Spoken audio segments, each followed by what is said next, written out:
నమస్కారం వార్తలకు స్వాగతం. ముందుగా ముఖ్యాంశాలు. దేవన్ మహానాడు విజయవంతం. భారీ సంఖ్యలో కార్యకర్తలు, ప్రజలు హాజరు.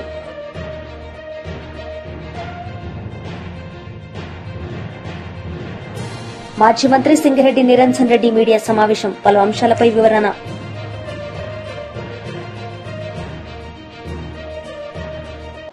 దేవన్ మహానాడు విజయవంతం. భారీ సంఖ్యలో కార్యకర్తలు, ప్రజలు హాజరయ్యారు. ఈ సందర్భంగా పలువురు ప్రసంగించారు. 60% వచ్చింది. దుర్గా ప్రసాద్కి 60% వచ్చింది. నేను ఎందుకు చెప్తున్నానంటే మీ అందరికీ ఒక అవకాశం ఇస్తున్నాం. కొత్త వ్యక్తుల్ని మాట్లాడిస్తున్నాం. క్షేత్రస్థాయిలో బాగా పనిచేసిన వ్యక్తుల్ని మా దగ్గరుండే రికార్డ్స్ ఆధారంగా వాళ్ళందరినీ ఎంపిక చేశాం. అదే సమయంలో ఇచ్చిన అవకాశాన్ని మీరు సద్వినియోగం చేసుకోవాలి. మీరు కూడా ప్రిపేర్ కావాలి.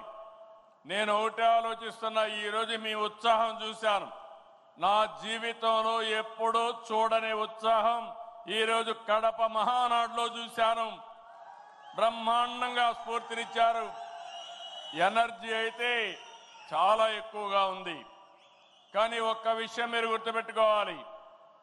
తెల్లవారితో వచ్చిన వాళ్ళు ఇదే పనిగా వచ్చాం. రాష్ట్రం నలుమూలల నుంచి వచ్చాం. సాయంత్రం వరకు కూర్చునే ఓపిక ఉండాలి. నేను కూడా ఇంత మునుపు మారిగా రాత్రి 10 గంటల వరకు మీటింగులు పెట్టడం లేదు. టైం అంటే టైమే.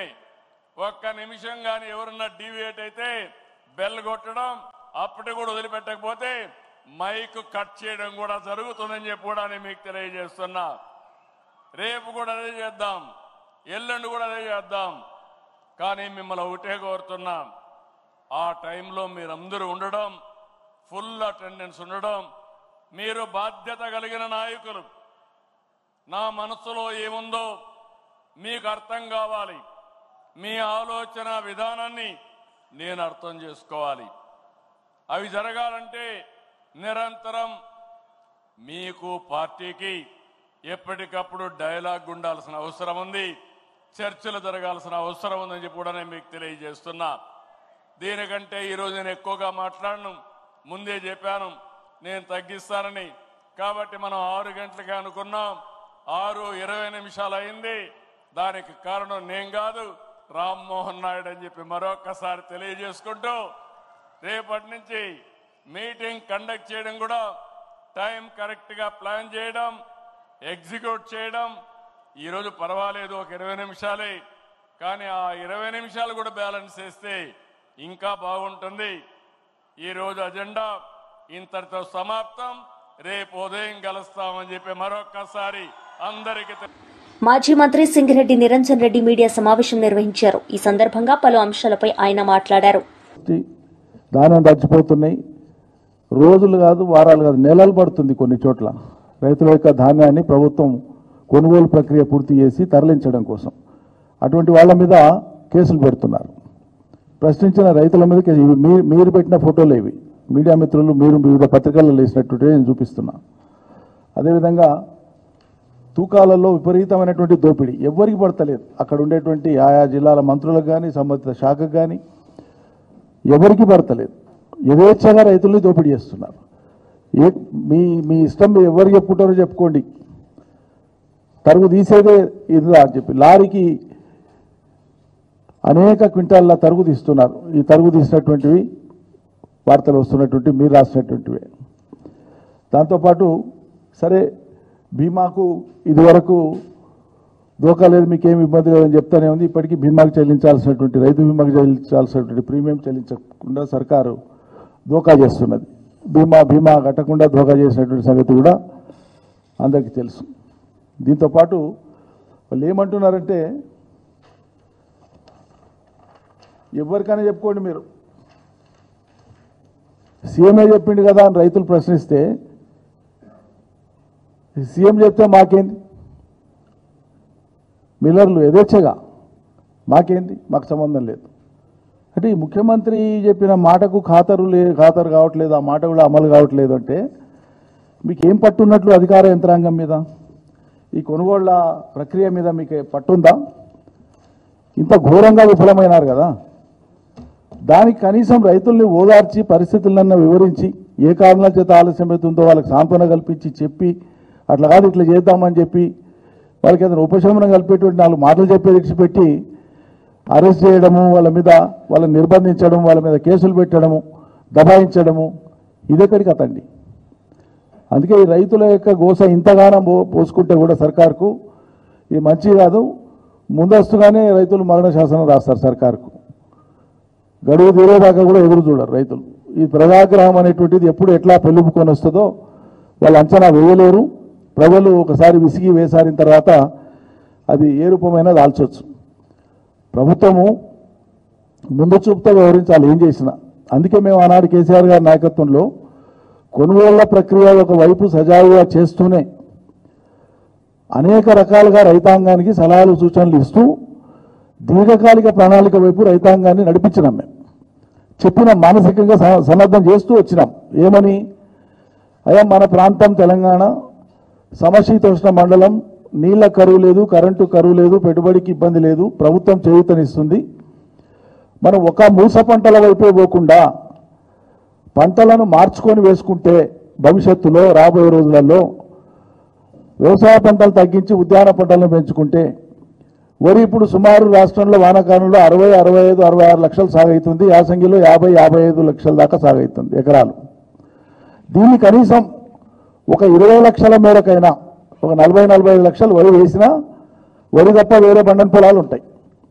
మిగతా వాటిలలో ఆయిల్ పామ్ను మనం విస్తారంగా పెంచుకుంటే ఒక 4-5 ఏళ్ల కాలంలో ఒక 20 లక్షల ఎకరాలలో కనుక తెలంగాణలో ఆయిల్ పామ్ సాగైతే వరి ద్వారా వచ్చేటువంటి ఈ ఇక్కట్లు ఏవైతున్నాయో ఎంతో కొంత మేరకు తగ్గిపోతాయి, రైతాంగానికి కూడా మేలవుతుంది మేము చెప్తూ వచ్చినాం.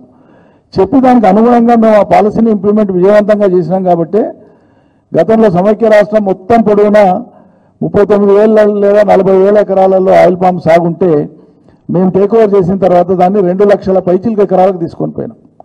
ఇలా రైతులు ఆయిల్ పామ్ వేసి పంటముఖమైనటువంటి రైతులు చాలా ఆనందంగా ఉన్నారు. మొదలు మేము చెప్పినప్పుడు వేసినటువంటి రైతులు ఇప్పుడు పంటలు వస్తున్నాయి. ఆ తర్వాత ఉండేటువంటి వాళ్ళు వచ్చేడు వస్తాయి. అందుకే గతంలో చాలాసార్లు కేంద్ర ప్రభుత్వానికి కూడా మేము విజ్ఞప్తి చేసినాం. జాతీయ వేదికలలో కూడా వ్యవసాయానికి సంబంధించినటువంటి అనేక సమావేశాలు, కీలకమైనటువంటి సమావేశాలు జరిగినప్పుడు తెలంగాణ ప్రభుత్వం తరఫున కేసీఆర్ మాటగా, ఈ ప్రభుత్వం మాటగా అక్కడ మేము విన్నవించినాం. అదే మీరు ఆయిల్ పాము సాగు అనేటువంటిది ఒక రాష్ట్రమో లేకుంటే కొన్ని రాష్ట్రాల్లో కాకుండా దేశవ్యాప్తంగా దీన్ని మీరు ఒక మిషన్ మోడ్లో తీసుకుంటే కేంద్ర ప్రభుత్వం వేసినటువంటి కమిటీల వాళ్ళు లేదా కేంద్ర ప్రభుత్వ సంస్థలే చెప్పినటువంటి విషయం ఏంటంటే భారతదేశంలో తక్కువ 60 లక్షల ఎకరాలలో కనుక ఆయిల్ పామ్ సాగై పంటలు వస్తే. BJP leader NVSS Prabhakar media సమావేశం నిర్వహించారు. ఈ సందర్భంగా పలు అంశాలపై ఆయన మాట్లాడారు. ఫెడరల్ స్ఫూర్తి కూడా మంచిదే, కానీ ఆ వికసిత్ రాజ్యం నుంచి వికసిత్ భారత్ ముందుగా అడుగులు వేయాలంటే కేంద్రం అనేక సూచనలు చేసింది. ఇది ఎలా సాధించాలి, వికసిత్ భారత్ సాధించాలంటే వికసిత్ రాష్ట్రాలుగా ఎలా అవతారం ఎత్తాలన్నటువంటి విషయాల కొరకు అనేక సూచనలు, సలహాలు చేసింది. ముఖ్యమంత్రుల యొక్క అభిప్రాయాలను కూడా తీసుకున్నది. ఆ సమావేశం యొక్క స్ఫూర్తి తీసుకున్న మన ముఖ్యమంత్రి రేవంత్ రెడ్డి గారు ఈ రాష్ట్రంలో ఉన్నటువంటి కొన్ని వేల ఎంఎస్ఎంఈలకి ప్రభుత్వం తరఫున బకాయిలుగా ఉన్నటువంటి సబ్సిడీలు, అది విద్యుత్ సబ్సిడీ, ఇన్పుట్ సబ్సిడీ, ఫైనాన్స్ సబ్సిడీసు, వీటిని విడుదల చేయటలే ఈ రాష్ట్రంలో. ఇప్పుడు విడుదల చేయాలని చెప్పని ఈ సందర్భంగా నేను డిమాండ్ చేస్తున్నా. ఒక అంశం. రెండో అంశం, వికసిత రాజ్యాలు సాధించాలంటే కేంద్ర ప్రభుత్వం ఇప్పటికే ప్రారంభించినటువంటి అనేక సంక్షేమ పథకాలు ఇతర అనేక రాష్ట్రాల్లో అమలు జరుగుతున్నాయి, లబ్ధి పొందుతా ఉన్నారు. ఫెడరల్ స్ఫూర్తి గురించి కూడా మన ముఖ్యమంత్రి పదే మాట్లాడుతూ ఉంటాడు. మన నీతి ఆయోగ్ యొక్క సమావేశం యొక్క ఎజెండా అంశం కూడా అదే. కాబట్టి ఏ పథకాలైతే తెలంగాణ రాష్ట్ర ప్రభుత్వం అడ్డుపుల్ల వేస్తూ అమలు జరగకుండా చూస్తూ వస్తోందో ఆ పథకాలు మొన్నటి యొక్క సమావేశ స్ఫూర్తితోనన్నా ఈ రాష్ట్రంలో అమలు చేయడం కొరకు తక్షణమే ఆదేశాలు జారీ చేయాలని చెప్పని భారతీయ జనతా పార్టీ డిమాండ్ చేస్తూ ఉన్నది. ఇక మన అందరికి కూడా తెలిసినవే పథకాలన్నీ కూడా. చాలా వ్యవసాయానికి సంబంధించిన పథకాలు చాలా ఉన్నాయి. ఉచితంగా పంపు సెట్లు ఇచ్చేటువంటి సోలార్ పంపు సెట్ల విషయంతో పాటు, ఆయుష్మాన్ భారత్తో పాటు ఇంకా అనేక విషయాల్లో కూడా ఎంఎస్ఎంఈలది సబ్సిడీల విషయంతో పాటు, దాంతోపాటు ఇంకొక అంశాన్ని కూడా ప్రస్తావించారు. అభివృద్ధికి సంబంధించిన విషయం కేవలం రాష్ట్ర రాజధానులే కాకుండా మరో కొన్ని రాజధానులు అంటే మరో కొన్ని నగరాలను కూడా ఎంపిక చేసుకుని అభివృద్ధి చేయాలని కూడా చెప్పారు. మన తెలంగాణ రాష్ట్రం ఆర్థికంగా ఆదాయం అందిస్తున్నటువంటి మహానగరం హైదరాబాదే. Nearly 40% of the state budget resource హైదరాబాదే. ఆ దిశలో కూడా అడుగులు వేయవలసినటువంటి అవసరం ఉందని చెప్పని నేను భావిస్తా ఉన్నా, నేను అభిప్రాయపడుతున్నా. మరి ముఖ్యమంత్రి ఆ దిశగా నీతి ఆయోగ్ సమావేశంలో జరిగినటువంటి ఒక అంశాల విషయంలో మరి ముందడుగు వేస్తారని చెప్పని భావిస్తూ, ఎప్పుడు ప్రతిసారి కేంద్రం ఇచ్చేయలేదు, కేంద్రం వచ్చేయలేదు, కేంద్రాన్ని మేము ఇది కోరాం, కేంద్రాన్ని అది కోరాం, ఇంకా వాళ్ళు పెండింగ్లో పెట్టారు అన్నట్టుగానే ప్రతిసారి మాట్లాడుతూ కాలయాపన చేస్తున్నటువంటి ఒక ముఖ్యమంత్రి ఫెడరల్ యొక్క స్ఫూర్తితోన రాష్ట్ర పరంగా, రాష్ట్ర ప్రభుత్వ పరంగా వికసిత రాజ్యం కొరకు చేయవలసినటువంటి ఒక కార్యక్రమాల విషయంలో, అంశాల విషయంలో మీరు అడుగులు ఏ రకంగా ముందుకేస్తారనేది భారతీయ జనతా పార్టీ నిశ్చితంగా గమనిస్తుంది, పరిశీలిస్తుందని చెప్పని నేను ఈ సందర్భంగా పేర్కొంటా ఉన్నా. ఇకపోతే కాళేశ్వరం నోటీసులు. వైసీపీ లీడర్ పోతన మహేష్ మీడియా సమావేశం నిర్వహించారు. ఈ సందర్భంగా పలు అంశాలపై ఆయన మాట్లాడారు.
మాజీ ఎమ్మెల్యే వైఎస్ఆర్సీపీ అధికార ప్రతినిధి రాచమల్లు శివప్రసాద్ రెడ్డి మీడియా సమావేశం నిర్వహించారు. ఈ సందర్భంగా పలు అంశాలపై ఆయన మాట్లాడారు.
వార్తలు ముగించే ముందు ముఖ్యాంశాలు మరోసారి.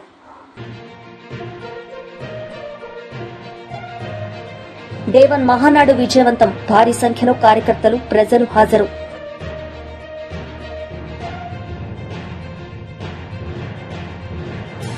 మాజీ మంత్రి సింగిరెడ్డి నిరంజన్ రెడ్డి మీడియా సమావేశం. పలు అంశాలపై వివరణ.